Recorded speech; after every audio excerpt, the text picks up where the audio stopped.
Why would anybody want to put themselves through that? We just haven't politicised abortion here in the way that they have in the US. Why are you being criminalised? You need help and support. It just really upsets me.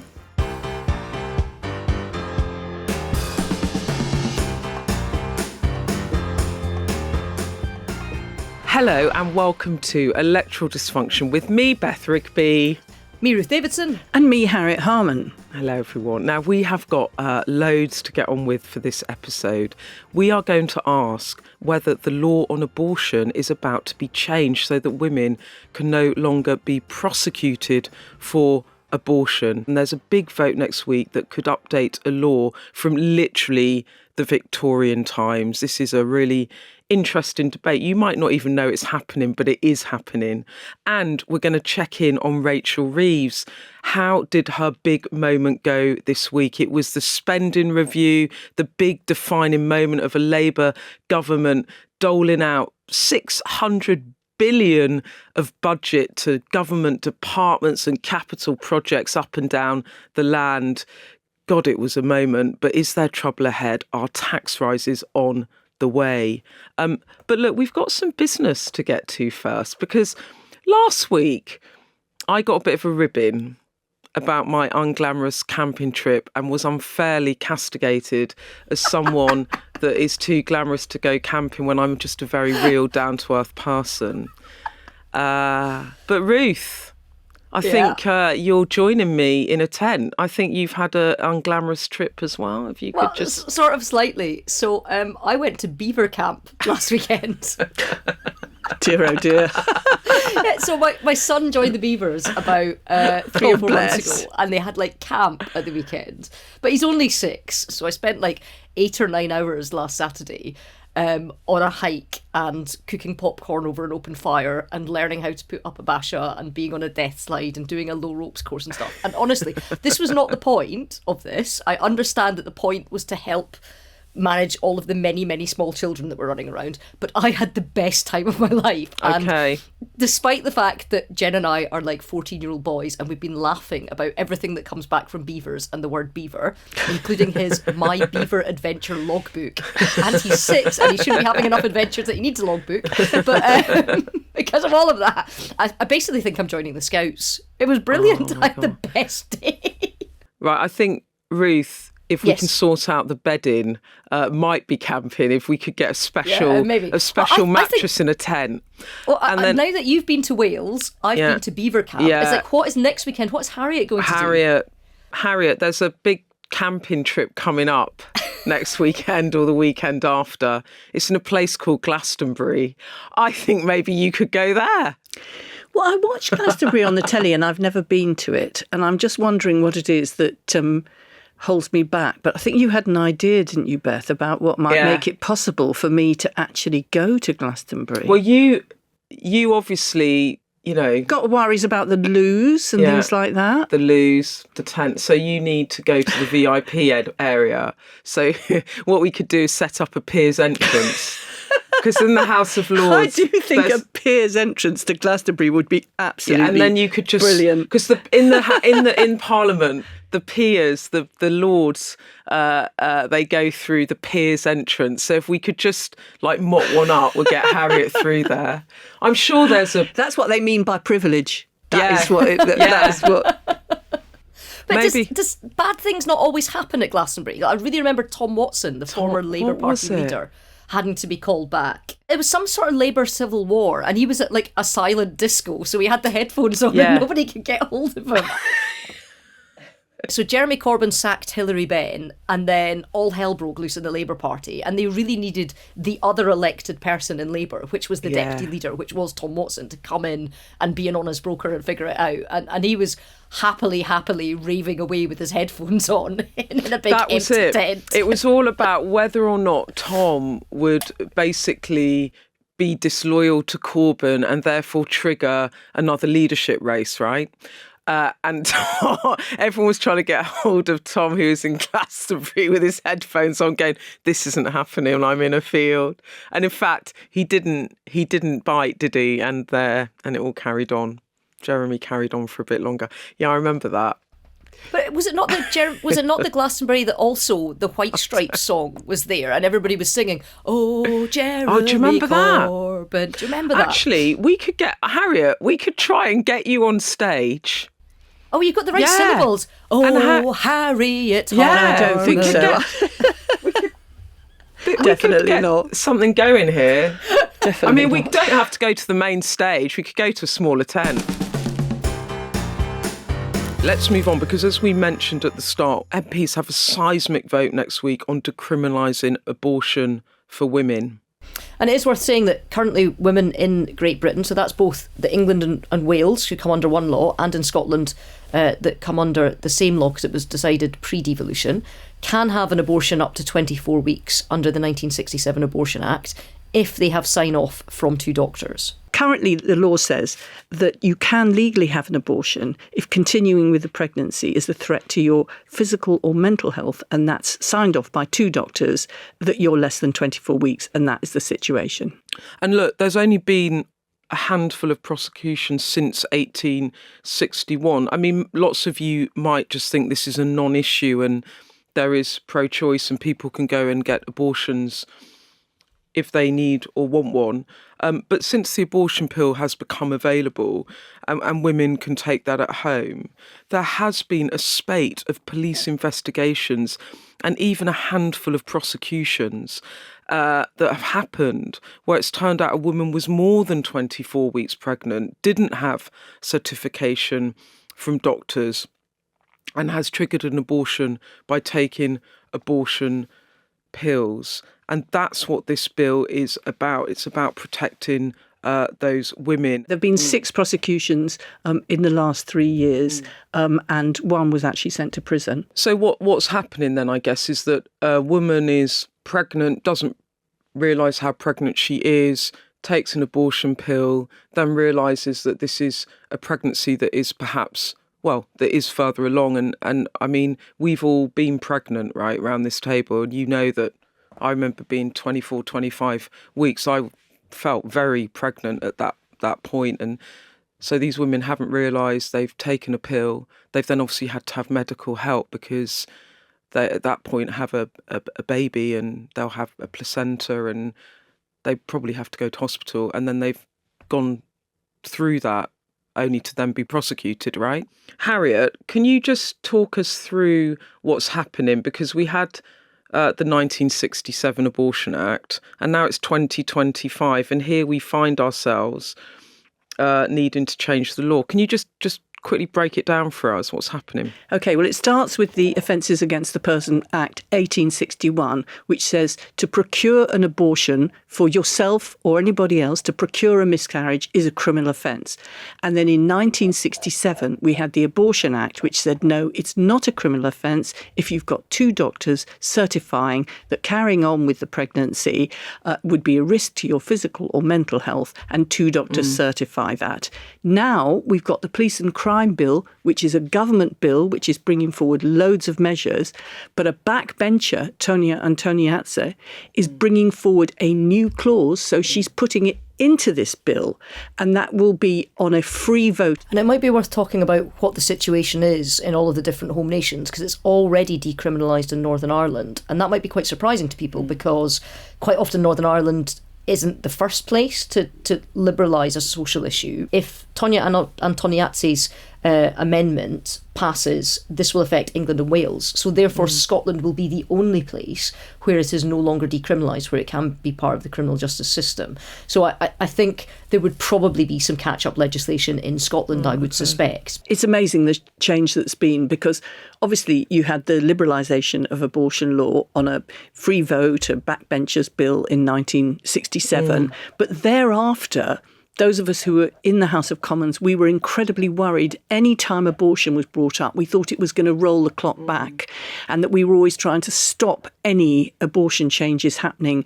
Now there are so many women in the House of Commons on all sides that it's possible to actually have a proper debate and discussion about abortion without fearing that the clock's going to be turned back. In fact, with the hope that actually more progress can be made. So I think that's a massive change on account of there being 200 plus women in the House of Commons now. That is so interesting. My colleagues Serena Barkan-Singh and Isabel Losef are actually doing a piece for Sky. And I asked Serena about, because she's been doing all the research and reporting on it, I sort of said, we're going to talk about this, and what struck you about, about your work? And she said that she's found that what's interesting in the UK is that in the US, you hear about US politicians speaking about UK laws around buffer zones and trying to sort of politicise the debate. But actually here,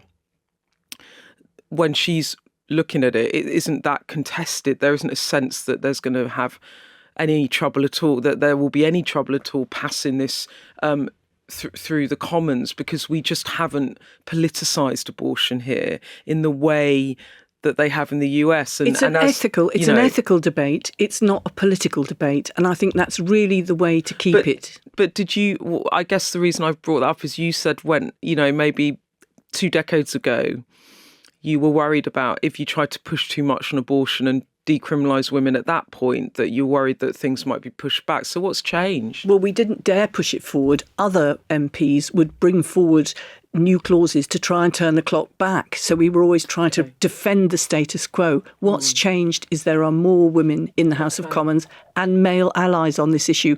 So it's something where there's a real possibility to have a balanced ethical debate and to make some more progress, which I hope will happen. OK, well, look, we've got the woman of the hour, the politician that is pushing this through. Tonia's going to come and speak to us about her amendment.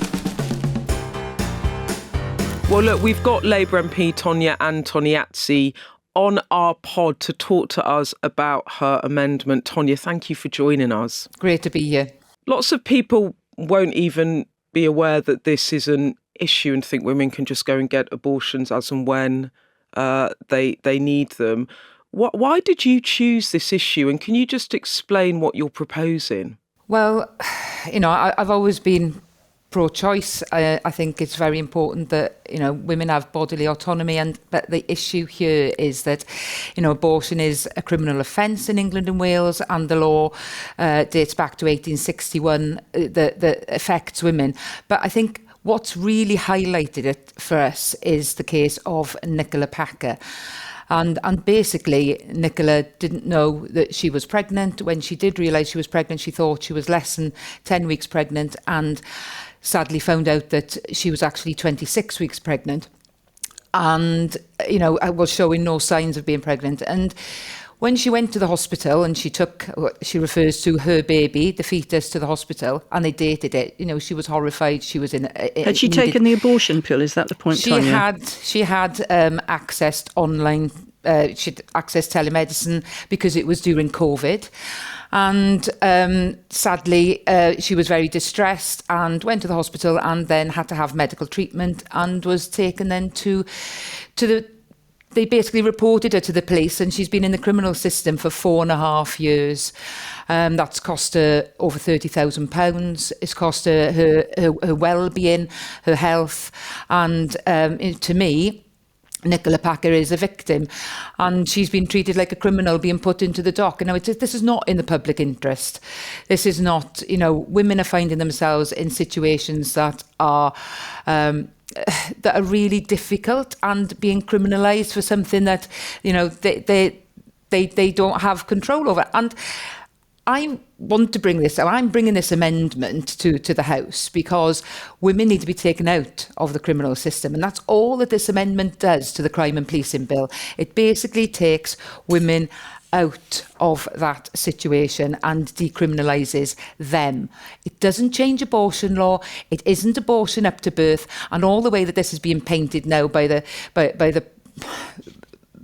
other lobby, let's say, is just really terrible. And And I just feel for these women that are being put in this situation, and they shouldn't. We should be protecting women at all costs, and that's what I hope to do by if this amendment passes. And this is a free choice vote. It's got all, party support, cross-party support. It's got the full sector support as well. And hopefully we can focus ourselves to support and help women. Because no woman that has been pregnant ever wants to find themselves in that situation. Just to explain, if viewers aren't aware of Nicola's case, this was during the COVID years. She was pregnant, didn't realise how pregnant she was. She took abortion pills at home, and then that process was going on in her body. And then she found out that she actually was carrying a 26-week-old fetus. Awful. And then went to the It's just hospital, awful. clearly massively traumatised. Actually explain to people why she was prosecuted. Explain what the law currently is, the Victorian law. It's the Crime Against a Persons Act. So she was basically told that, that because she had aborted the baby, they thought she'd done it knowingly, but she hadn't done it knowingly. And that was the point, was that it was the intention was there. And the intention certainly wasn't there. What woman would ever put themselves through that? They just wouldn't. There's always an element of coercion or an element of domestic violence, or there is always something. And we have to take these women out of the system.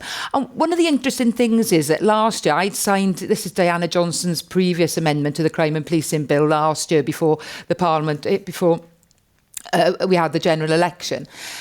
And a constituent said to me, You've signed this amendment. You want, babies to be aborted up to 40 weeks. And I said, no, I do not want that. We're not changing the abortion law.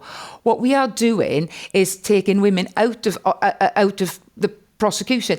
And I said, would you want to see this woman or a woman be prosecuted for finding themselves in this situation? And she said no. And I've had conversations, in Parliament, in the tea room only yesterday with people that take a different view.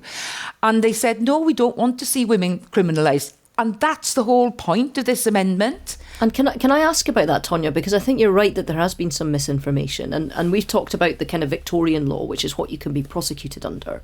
And the actual law on abortion, which kind of carries this, was in the 60s and 67, which is the one that says you can abort up to 24 weeks if you have the signature of 2 doctors, and if there is evidence to support that there is damage to your physical or mental well-being should you carry to term. That's the kind of status as it is now in England and Wales.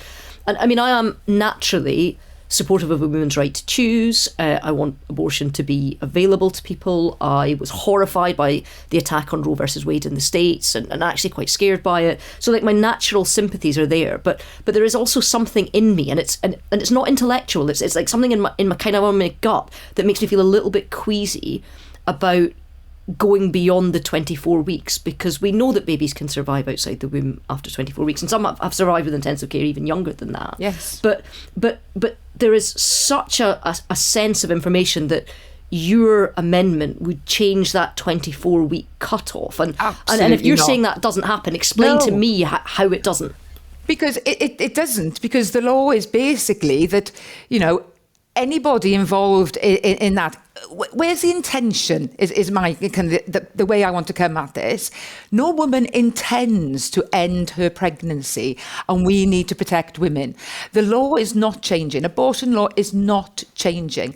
If anybody is involved, so it's still need 2 signatures. You still all of that sort of stuff. Yes, it's just nothing that is changing. If things happen outside of that, they're not put into trial. Is that what you're saying? Yes. Right. Because that's Ruth. not what the story that has been in the papers is about. And, I know. And it's interesting to sort of track how something that is so personal, and even, as you say, not party political, this is not a Labour versus Tory thing at all, how the sense of this has been almost kind of skewed. Yeah, and also, you know, how I've been portrayed in on social media now. Look, I've brought up a Catholic. I mean, I love, you know, I've seen all those VHSs I've had to sit through when I was like 14, 15 about abortion and euthanasia and all of these things. And I had those discussions, debates, and I really passionately believe that, you know, life is precious. But this is just taking the woman out of the crime, taking the crime away from the woman. Who wants to see a woman in that situation, be that distressed and have to go through all of that? It is not in the public interest. It is not in the interest of the court or the judges or the jury that had to sit there and listen to the fine detail of Nicola Packer's life and her sex life, which is of no consequence to anybody.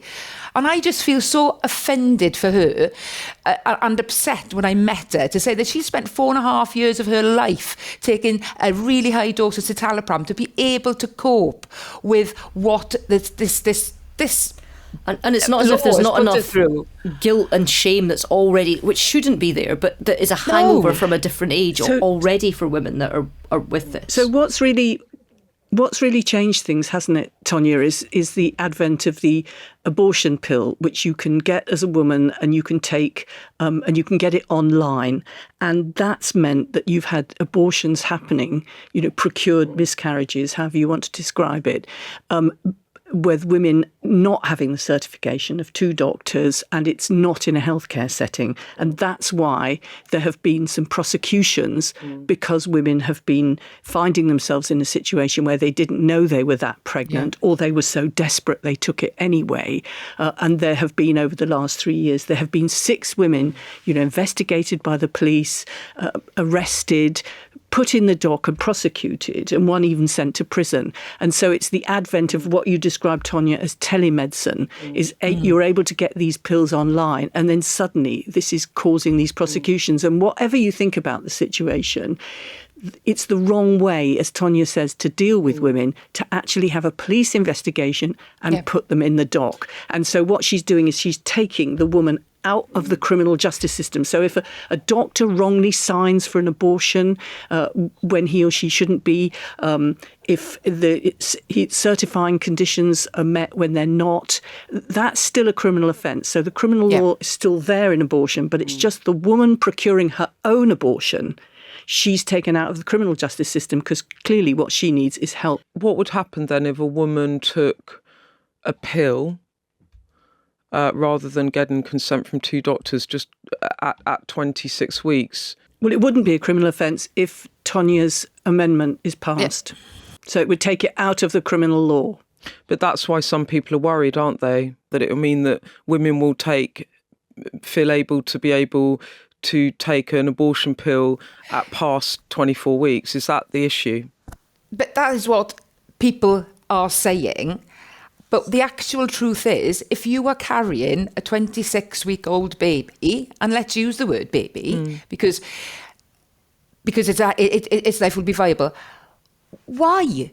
Well, you know, you would have to give birth to something. You're going to be in a mess. You're going to be emotionally, physically in need of medical attention. You are, but so why are you being criminalised? You need help and support. No, I don't believe there is any woman in the land that would do that intentionally. Because we know our hormones, we know how we feel. It's about our sex. And when I was asked the other day, you know, by a man, and sorry, not being anti-men or anything, but I was basically asked, you know, oh, so you're saying it's okay to, you know, abort a baby up to 40 weeks? No, it's not okay. But the criminal law is putting the focus on the woman. Why would anybody want to put themselves through that?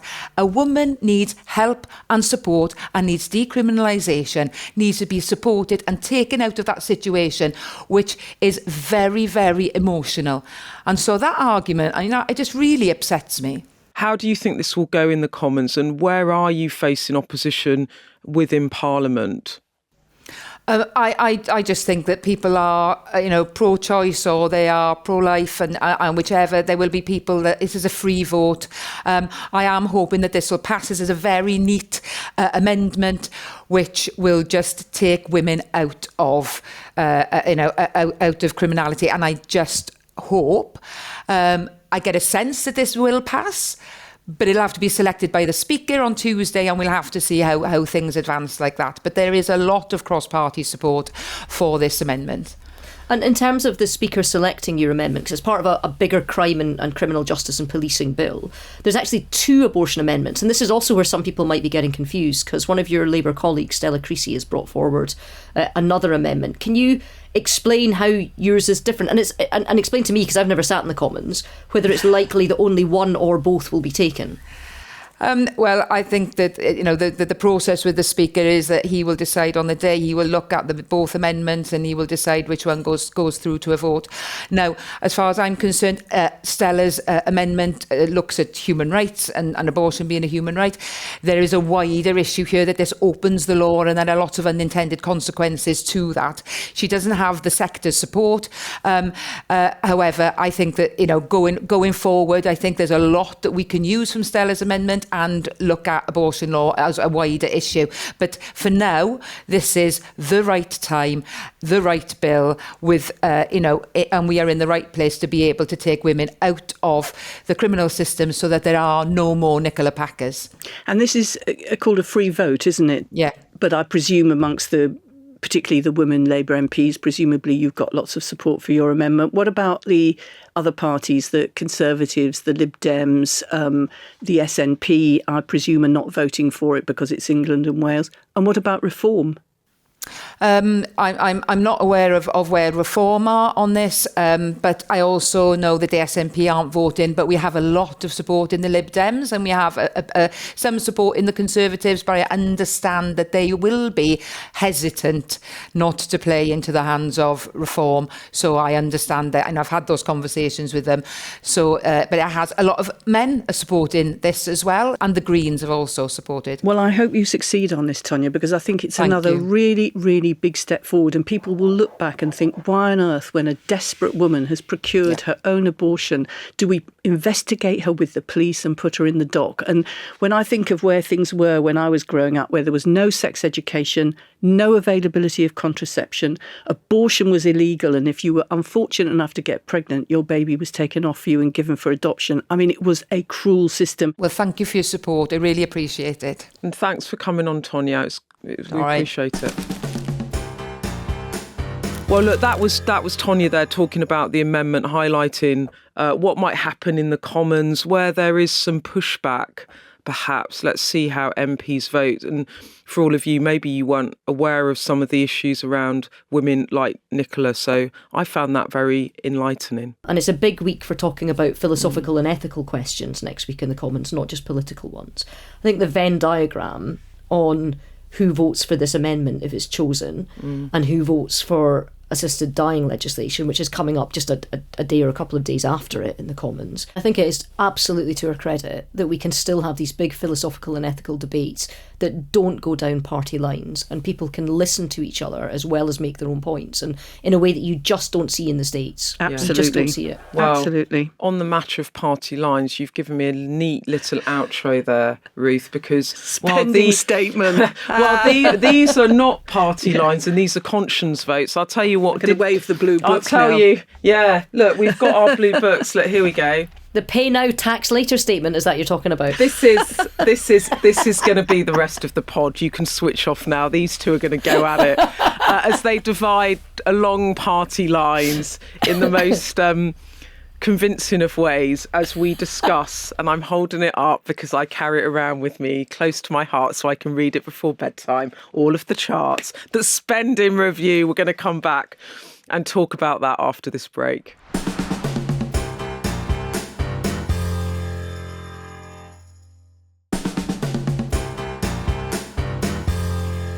So we're back, and let's have a bit of a check-in because we've got a lot of Rachel Reeves to talk about. It has been a massive week for her and the economy.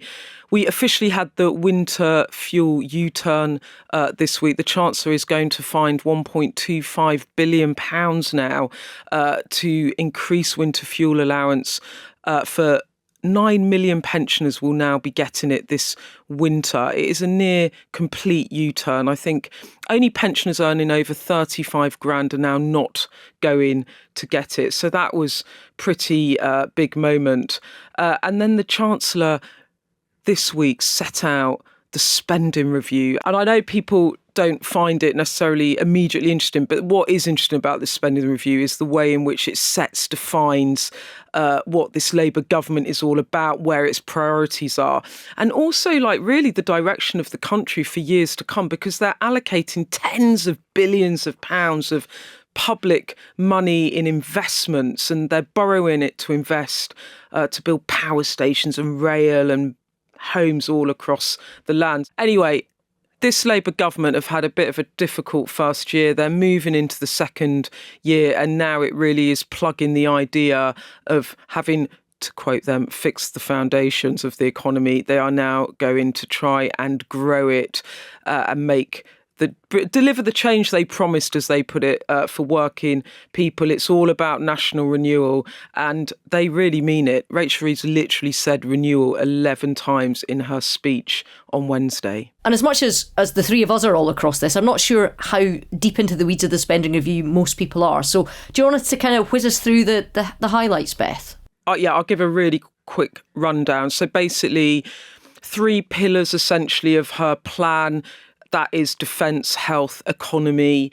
On defence, the winner here was the defence budget. That is going up. And then the health service, £30 billion a year for the NHS. The NHS is disproportionately getting a bigger cut of the pie. Why? The government are gambling on the fact if they pour money into the NHS, they can deliver on waiting lists. And what's this all about? It's about trying to convince you voters out there that come the next election, they've done enough on some of the pledges that they made in the last one to convince you to give them a second term. And they're gambling that they can deliver on the NHS. And then just finally, quickly, Ruth, the big thing on the economy was this £113 billion of investment, the Chancellor borrowing to invest. And that was all the big projects up and down the country, nuclear power stations, rail, train lines. This spending review is now going to be pored over by economists and think tanks, and they're going to really dive into the numbers and begin to pick it apart a bit. But look, I think the big questions, and where she was a bit defensive actually, is about taxation, because this was not, you're right, Ruth, a taxation moment. It's a spending review where money's allocated. But all the questions are, you've made these settlements, you've made your choices, but seriously, you're not going to have to find more money for schools at the end of this parliament, because actually, looking at it, the core school budget is going to be dropping by the end of the parliament. Are you really not going to have to find more money to fund the police, because you've got a commitment for 13,000 police officers and you're cutting the Home Office budget? So there were lots of questions about tax rises. It's been interesting because people have not so much criticised the decisions she's made. They haven't said she spent too much or too little on transport, or she spent too much or too little on housing. What they're saying is, we think you won't get enough growth, and therefore, to pay for all of this, you will have to come back and actually tax us more or try and borrow more when you come to the budget in October. And of course, we don't know that yet. We'll have to see. And the question is, who is going to be right? And what is going to be the international global trading situation? Will it help her or will it undermine her? But she obviously thinks she's put enough things in there that will stimulate the growth, that will mean there's more money coming to the Treasury, so she won't have to come back for tax. I mean, Ruth, what did you watch it and what did you make of it? There is a question mark about whether Rachel Reeves is the right Chancellor making the right decisions at the right time for bringing us out of the funk that Britain is in as a low productivity, low growth economy, and that we need to improve our productivity and we need to improve growth if we want to have a standard of living that we all aspire to and that we all want for the people of this country. And I think I'm interested that you say she was really chipper yesterday, because she was actually pretty chipper when she presented her first budget as well, knowing that it would be hard, but thinking that it would go down well. And I don't think she expected the backlash she got, particularly over the national insurance increases. And the criticism that she's continued to have of that. We've seen 250,000 people come off the payroll. The question around this spending review is, has she spent too much? Should she have spent less in order to give herself more headroom, in which case, what should she have been spending less on? And of the overall amount she spent, has she spent it on the right things? Look, I think the thing is what you're both making the arguments, like Ruth, you're highlighting the argument that the Conservatives have been making, which was some of the tax decisions that she made actually, basically hurt the economy because it put taxes on business. Harriet, you're making the point that she is gambling, or she's taken her decisions rather on where she thinks she can find growth in the economy by investing. For me, politically, part of the issue within this, and this is why I think the tax issue does matter, is that she had a tight settlement. She's put money into the NHS. And the part of the issue I had is that politically, people are really feeling the squeeze still.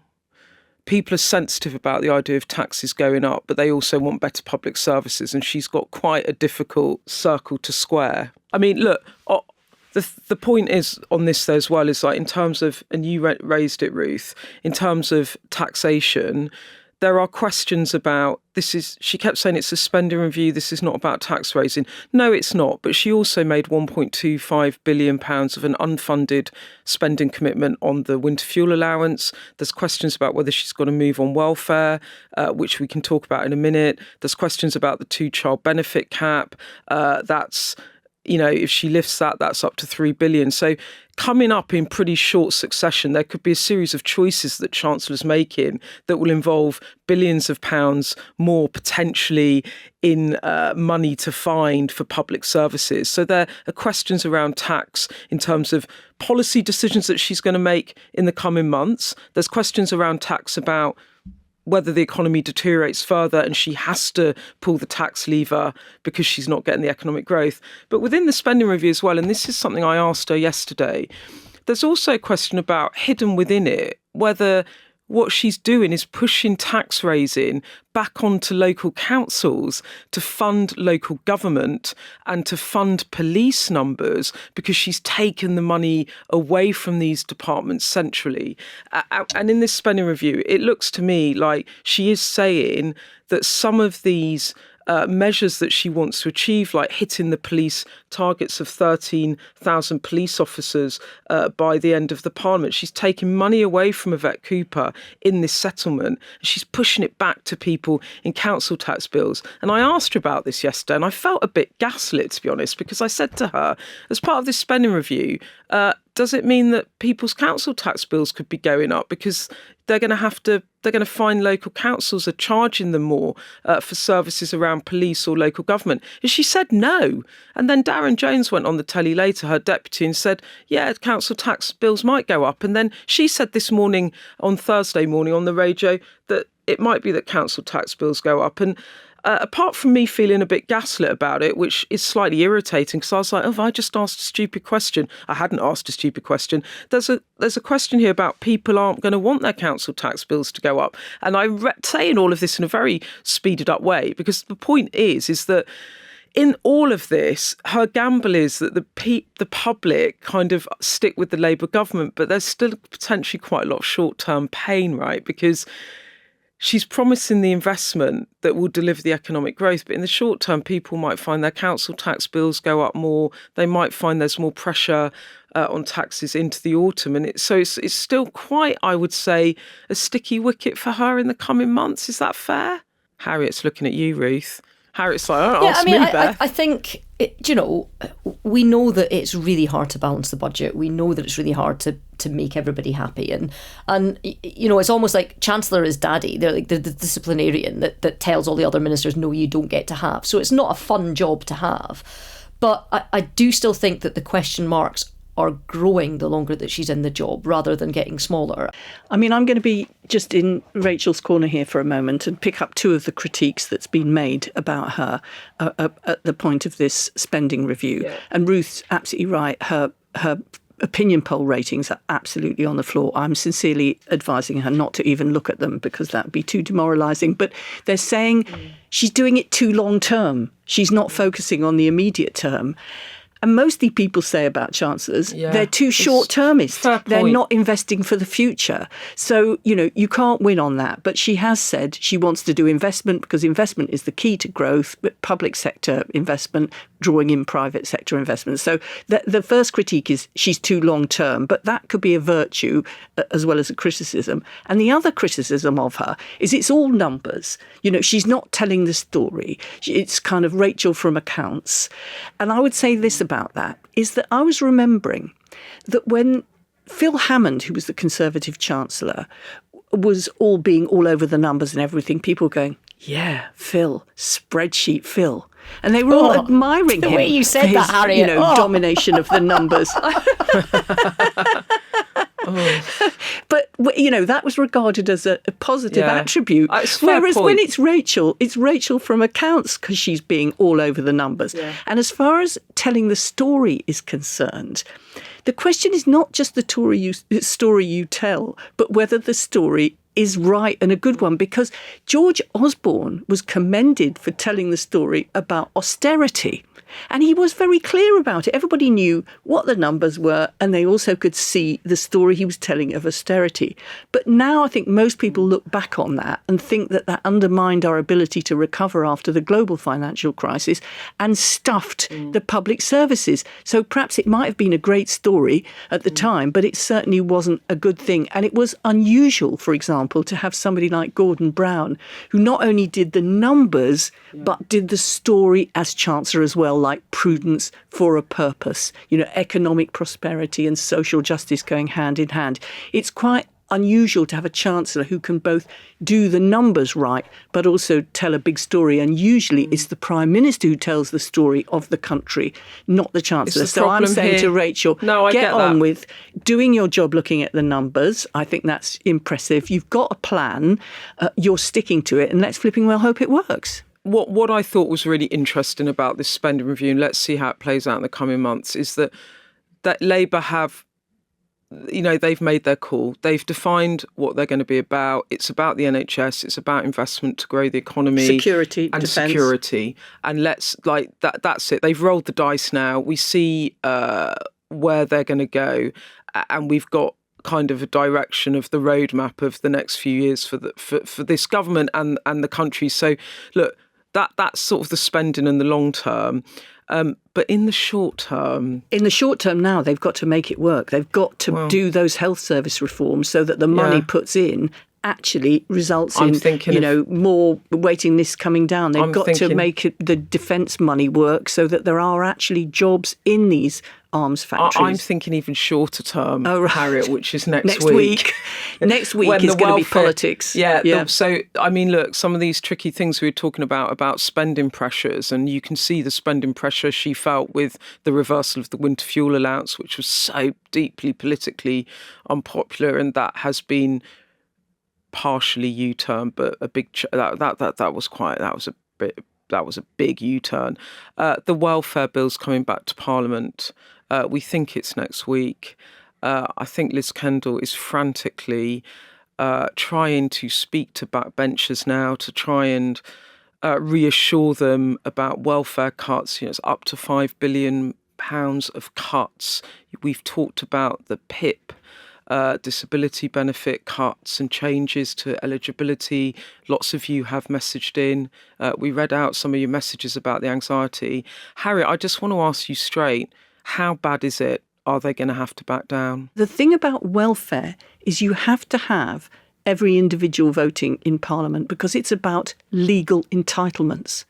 So the issue about the welfare budget is very different politically because MPs have to put themselves on the line whether they're for or against it. They don't have to put themselves on the line whether they're for or against transport cuts. So are you saying that it's harder for MPs because they've got to put their name to it? They get a bit queasy about stuff. So each MP is going to have on their record, did you vote for the welfare cuts? Did you vote against the welfare cuts? Or did you abstain? And there is a lot of rumbling about this. There's a lot of discontent and there's quite a lot of wild talk that there's going to be over 100 Labour MPs are going to rebel and that the government could even lose their majority on this.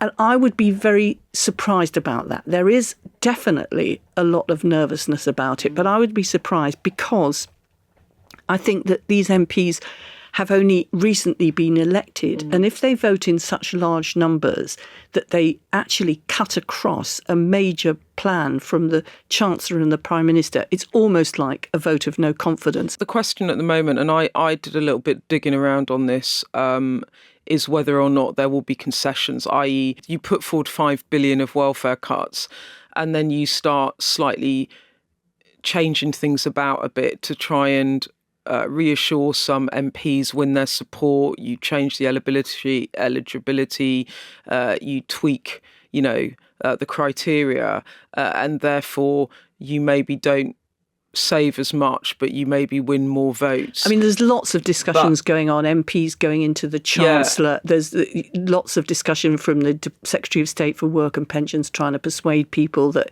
it will all come right in the end. There is a lot of political ferment and attention going on this, and they're bringing it forward quite soon, this bill, before a lot of the processes around it have really been thought through and mapped out. And I think that's because they want to do it before the rebellion gets even worse. OK, so there's two things in that. So one, I've sort of said to people in government, are you going to soften some of these cuts? She did say she's going to look at the eligibility criteria for PIP. She said they're still looking at that, which, they haven't brought the bill forward yet. They can still be looking at that. Do you think that they might row back on some of the cuts?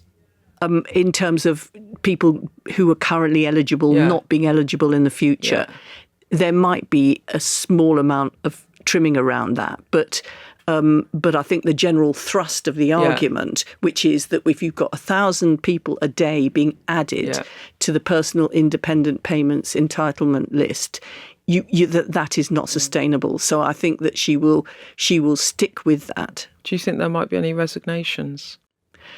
There might be, but I don't think not cabinet. So a couple of ministers just can't stay in post? Well, there is people on a watch list at the moment, but not cabinet ministers. And I still think that although Labour MPs will feel very badly about it and feel this is not what I got into Parliament in order to do, most of them will think it's a difficult time, we'll stick with it, we don't want to undermine our government. So I think although there's talk about huge numbers, my sense is that most of them will stay loyal, bite on the bullet and go forward and hope that all the positive measures to help people into work and, all those positive measures will actually come through. And then there's the issue of the two-child benefit cap, which is thrown forward as part of the working party on child poverty. Harriet, just quickly on two-child benefit as well, because we talked about that a couple of weeks ago, and you talked about how you could see a way in which they might amend it so that more people are eligible. This is where once you've had two children, any more benefits that you might get, they don't apply for your third, fourth, fifth child. I'm now hearing that Liz Kendall, Bridget Phillipson, PM, all just want to lift it. They want to lift the cap. It would cost up to £3 billion. Is that what you're picking up as well? Well, I think everybody wants to lift it. It was a Conservative policy. It was never Labour policy. Labour's always been against it. The question is whether you can afford to lift it in whole or in part. And I would suspect that probably it's going to be lifted in part, or it might be phased out. Yeah. They might, stage it over a number of years because of where it sits within the whole child poverty programme. I mean, it's so, and we've got to wrap this pod, and we can talk about this all day, Harriet. But it's so interesting, isn't it? Because we're talking about the big picture, about the direction of this Labour government, and the Chancellor setting the framing for the next few years. And then meanwhile, we're in these trench wars or trench warfare over actual really difficult decisions about spending that's affecting people's lives. And it's all because people are really feeling the squeeze still, isn't it? It in is. Their day-to-day lives. But, Secretaries of State like Work and Pension can have trench warfare with the Chancellor about their budgets, but what you can't have is trench warfare between number 10 and number 11. The Prime Minister can't be putting forward an alternative agenda to the Treasury. They've got to stick together. Well, that's all we have time for, but remember, you can always message us, get us on the burner phone. The number to WhatsApp is 07934 200 444, or email us electoraldysfunction@sky.uk. And if you want a bit more of us this weekend, then our full London live show is available to watch on YouTube now. Just head for the Sky News YouTube channel and search for Electoral Dysfunction Live. And remember, you can follow us anytime, wherever you get your podcasts, and we'll pop up automatically in your feeds every week. Lovely. Bye. Goodbye. Bye.